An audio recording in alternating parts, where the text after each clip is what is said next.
of suffering. See? So let me just adjust my camera, maybe like this. Okay. Yeah, probably. Okay. Okay, yeah. Without further ado, let's dive into it. Okay.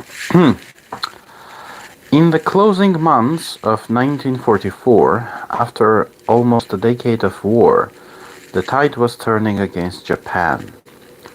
Their economy was floundering, their military overstretched across half of Asia. The territories they had won through the Pacific were now toppling like dominoes to US forces. Defeat seemed inevitable. On December 26, 1944, Second Lieutenant Hiroo Onoda of the Japanese Imperial Army was deployed to the small island of Lubang in the Philippines. His orders were to slow the United States' progress as much as possible, to stand and fight at all costs, and to never surrender. Both he and his commander knew it was essentially a suicide mission. In February 1945, the Americans arrived on Lubang and took the island with overwhelming force. Within days, most of the Japanese soldiers had either surrendered or been killed. But Onoda and 3 of his men managed to hide in the jungle. From there, they began guerrilla warfare campaign against the US forces and the local population, attacking supply lines, shooting at stray soldiers, and interfering with the American forces in any way that they could. In August, half a year later, the United States dropped atomic bombs on the cities of Hiroshima and Nagasaki. Japan surrendered, and the deadliest war in human history came to its dramatic conclusion. However, thousands of Japanese soldiers were still scattered among the Pacific Isles, and most, like Onoda, were holding in the jungle, unaware that the war was over. These holdouts continued to fight and pillage as they had before. This was a real problem for rebuilding Eastern Asia after the war, and the governments agreed something must be done. The US military, in conjunction with the Japanese government, dropped thousands of leaflets throughout the Pacific region, announcing that the war was over and it was time for everyone to go home. Onoda and his men, like many others, found and read these leaflets, but unlike most of the others, Onoda decided that they were fake, a trap set by the American forces to get the guerrilla fighters to show themselves. Onoda burned the leaflets, and he and his men stayed hidden and continued to fight. Okay. 5 years went by. The leaflets had stopped, and most of the American forces had long since gone home. Guys, 14 people are watching. Please, likes and also comments. Shares are also welcome. Super likes and paid subscription is also welcome. The local population on Lubang attempted to return to their normal lives of farming and fishing. Yet, there were Hiroo Onoda and his merry men, still shooting at farmers, burning their crops, stealing their livestock, and murdering locals who wandered too far into the jungle. Crazy. The Philippine government then took to drawing up new flyers and spreading them out across the jungle. Come out, they said. The war is over. You lost. But these too were ignored. In 1952, wow, in 1952, the Japanese government made one final effort to draw the last remaining soldiers out of hiding throughout the Pacific. This time, letters and pictures from the missing soldiers' families were airdropped, along with a personal note from the emperor himself. Oh, wow. Once again, Onoda refused to believe that the information was real. Once again, he believed the airdrop to be a trick by the Americans. Once again, he and his men stood and continued to fight. Okay, so comments. Angel, your opinion about my beard is not interesting. No one asked that.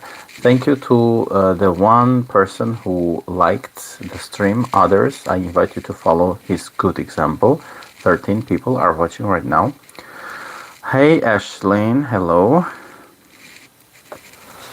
Uh, okay, Angel. Okay, doesn't matter even here. You know, I like it this way.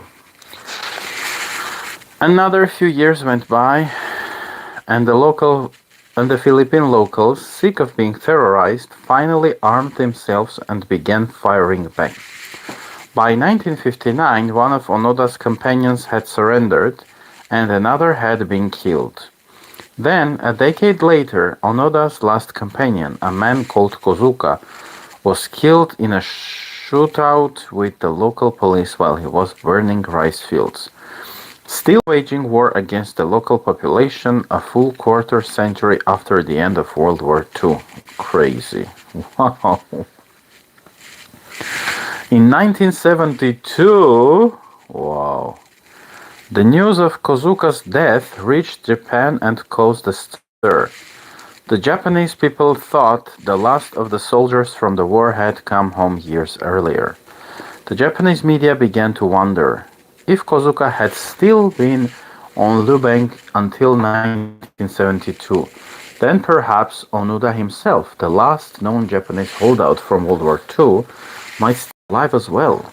That year, both the Japanese and Philippine governments sent search parties to look for the enigmatic second lieutenant, now part myth, part hero, and part ghost. They found nothing. As the months progressed, the story of Lieutenant Onoda morphed into something of an urban legend in Japan.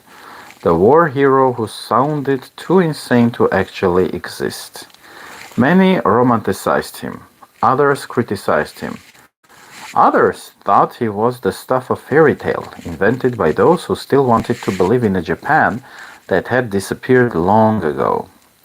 It was around this time that a young man named Norio Suzuki first heard of Onoda.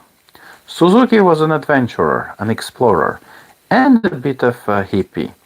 Born after the war ended, he had dropped out of school and spent 4 years hitchhiking his way across Asia, the Middle East, and Africa, sleeping on park benches, in strangers' cars, in jail cells, and under the stars. He volunteered on farms for food and donated blood to pay for places to stay. Wow. He was a free spirit, and perhaps a little bit nuts. In 1972, Suzuki needed another adventure. He had returned to Japan after his travels and found the strict cultural norms and social hierarchy to be stifling.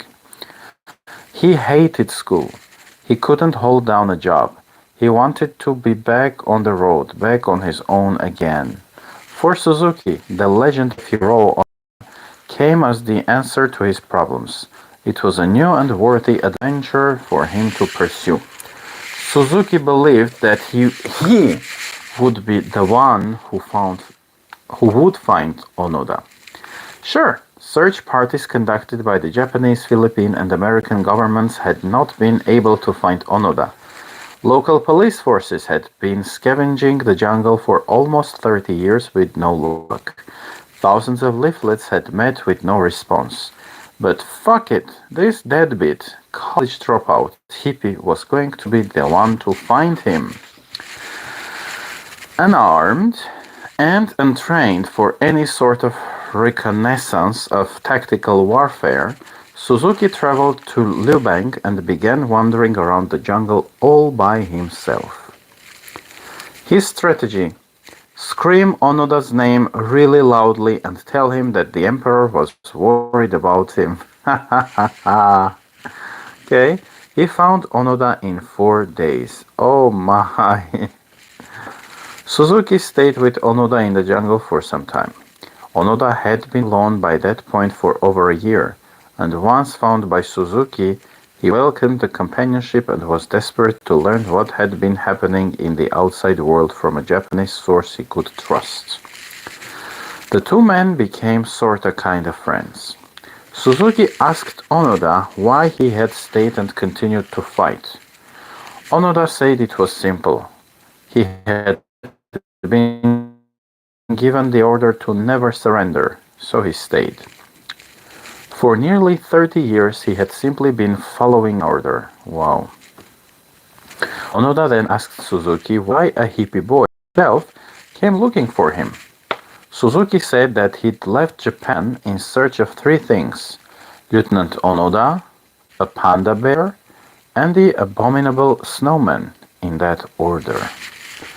The two men had been brought together under the most curious of circumstances.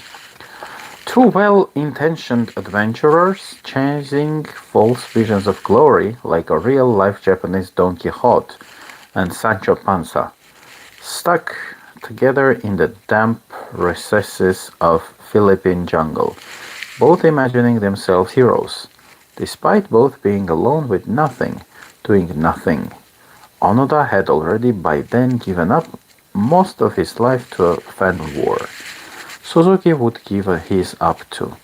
Having already found Hiro Onoda and the panda bear, he would die a few years later in the Himalayas, still in search of the abominable snowman. Humans often choose to dedicate large portions of their lives to seemingly useless or destructive causes. On the surface, these causes make no sense. It's hard to imagine how Onoda could have been happy on that island for those 30 years, living off insects and rodents, sleeping in the dirt, murdering civilians decade after decade. Or why Suzuki trekked off to his own death, with no money, no companions, and no purpose other than to chase an imaginary yeti. Yet, later in his life, Onoda said he regretted nothing. He claimed that he was proud of his choices and his time on Lubang. He said that it had been an honor to devote a sizable portion of his life in service of a non-existent empire. Suzuki, had he survived, likely would have said something similar, that he was doing exactly what he was meant to do, that he regretted nothing. Well, I kind of get that, yeah. These men both chose how they wished to suffer. Hiro Onoda chose to suffer for loyalty to a dead empire. Suzuki chose to suffer for adventure, no matter how ill-advised. To both men, their suffering meant something. It fulfilled some greater cause. And because it meant something, they were able to endure it, or perhaps even enjoy it. Well, yeah, makes sense, right? If suffering is inevitable, if our problems in life are unavoidable, then the question we should be asking is not how do I stop suffering, but why am I suffering? For what purpose? Oh, this reminds me of this guy, a Jewish psychanalyst who suffered in the Nazi concentration camps. Viktor Frankl. Yeah, Viktor Frankl. He has some interesting theories, and he observed that in concentration camps, those Jews who had a strong purpose, they endured, they survived. And others who lost the sense of purpose, they would give up, they would commit suicide, or they would get ill and die. So there was a link between a sense of purpose in your mind, a vision, yeah, and your survival rates, the chances of survival. So that's interesting. And this passage, his question, why am I suffering? For what purpose? The word purpose reminded me of Viktor Frankl and his books. I think one of his most famous books is called Man's Search for Meaning. I think, yeah. Okay, let's continue.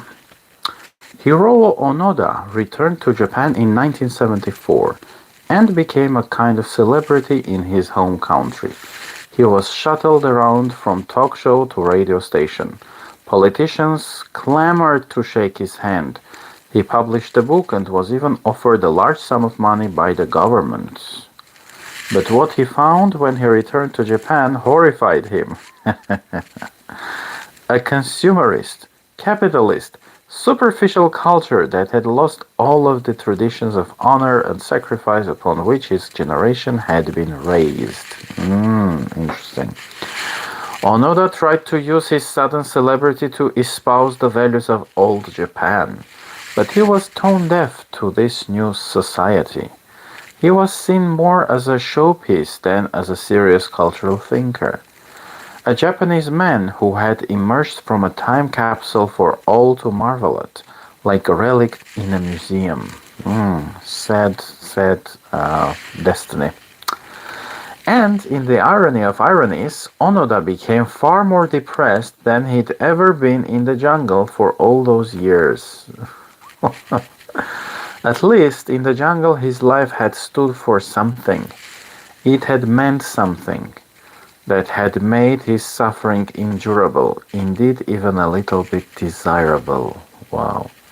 But back in Japan, in what he considered to be a vacuous nation, full of hippies and loose women in Western clothing, he was confronted with the unavoidable truth that his fighting had meant nothing. Oh, that's a strong blow.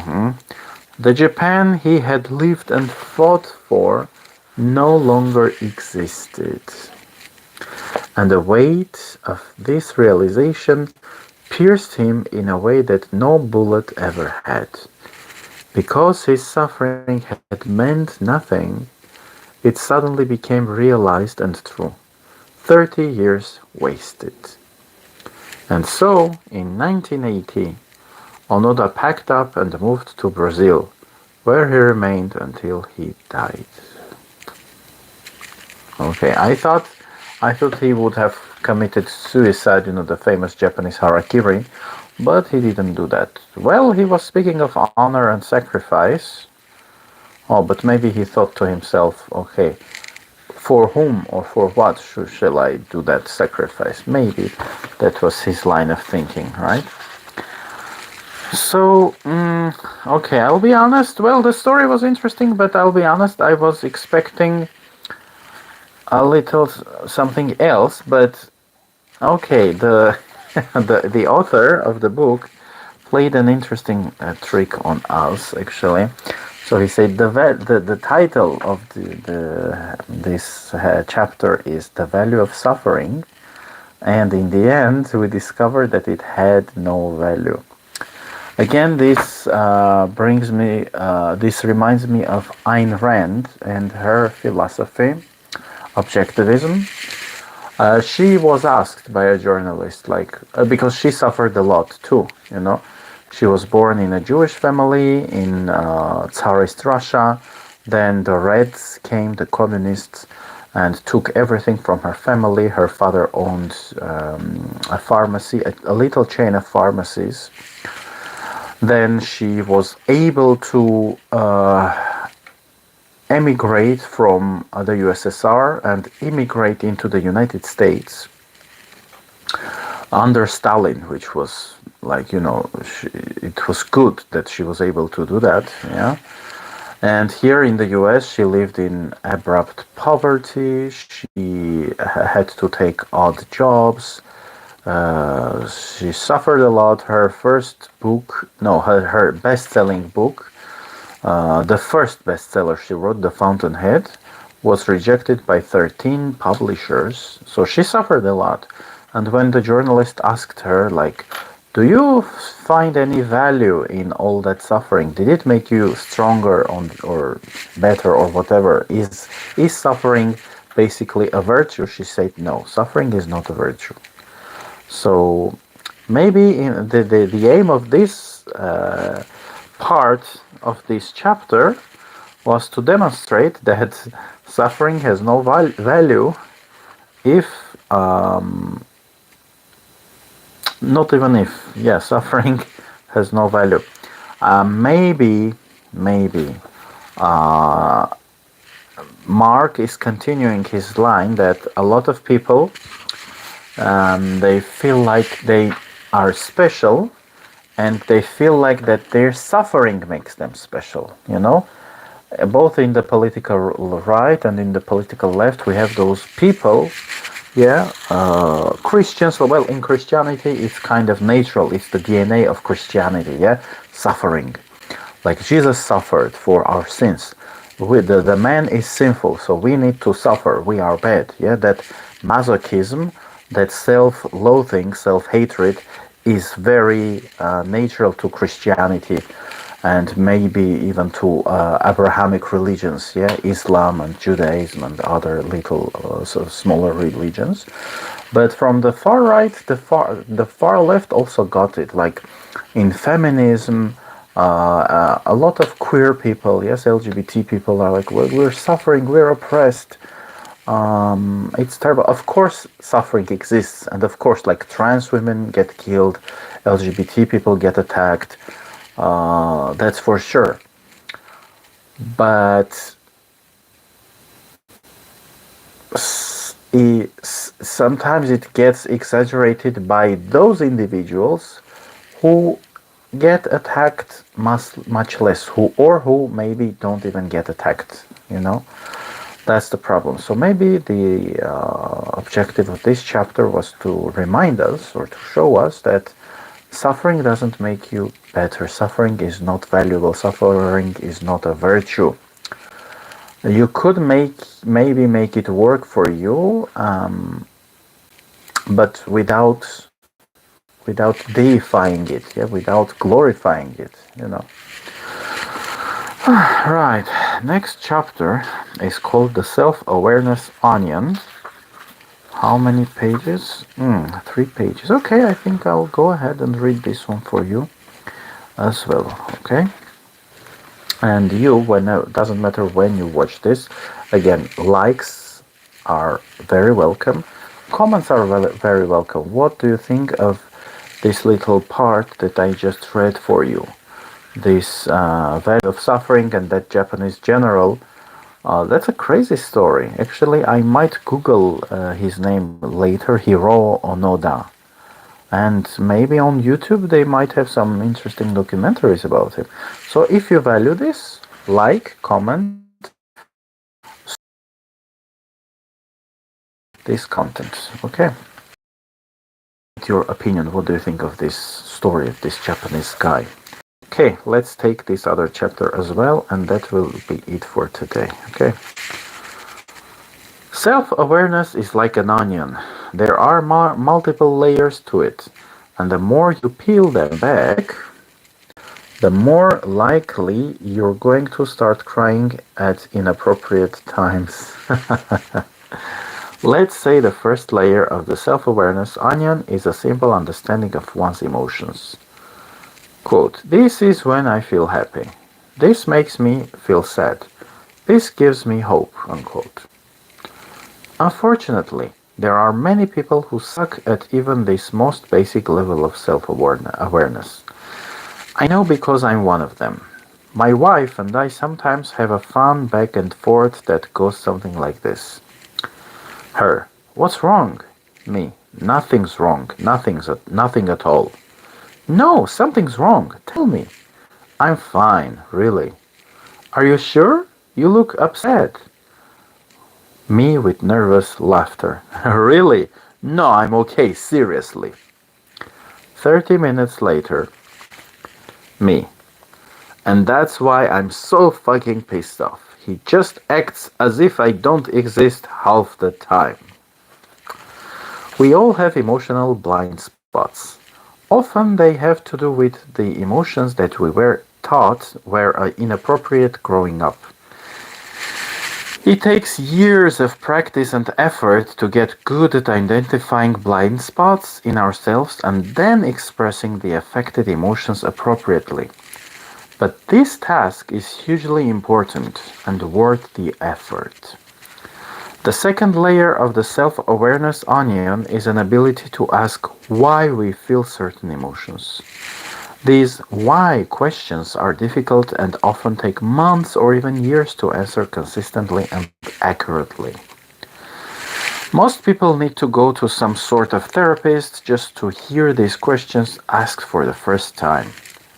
Such questions are important because they illuminate what we consider success or failure.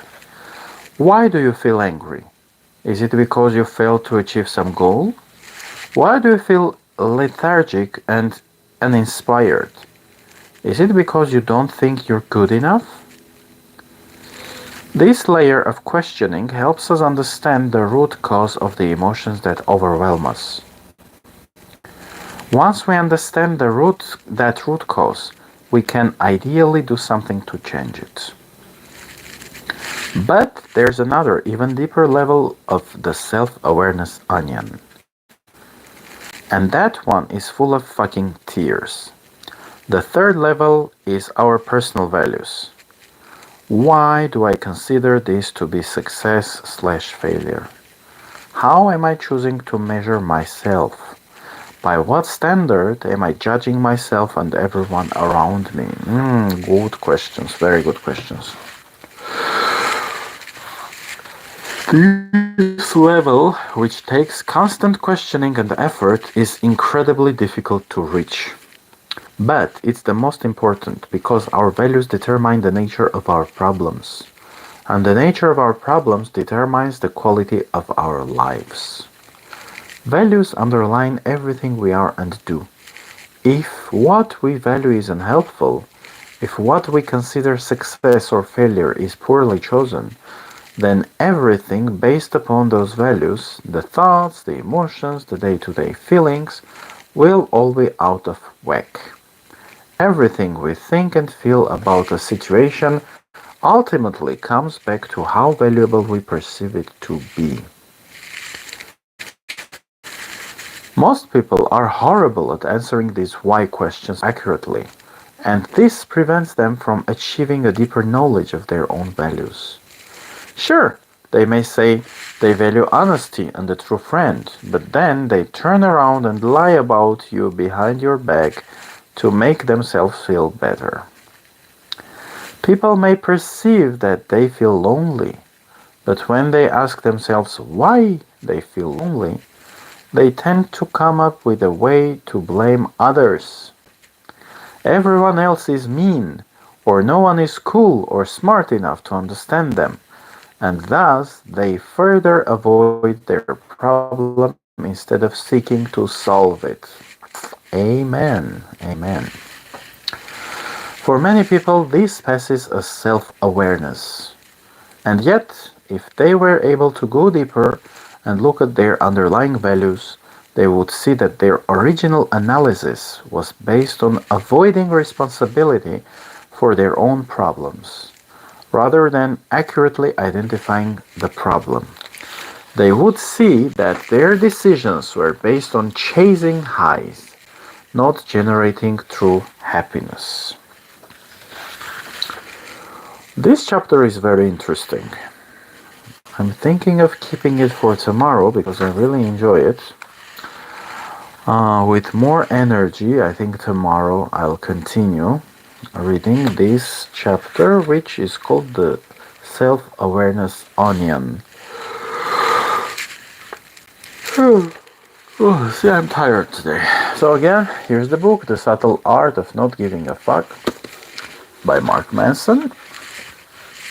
It was interesting that Japanese guy, around 30 years of solitude in forests. Wow. Okay, so subscribe to the channel if you're not subscribed. High five to y'all and see you tomorrow. Bye bye.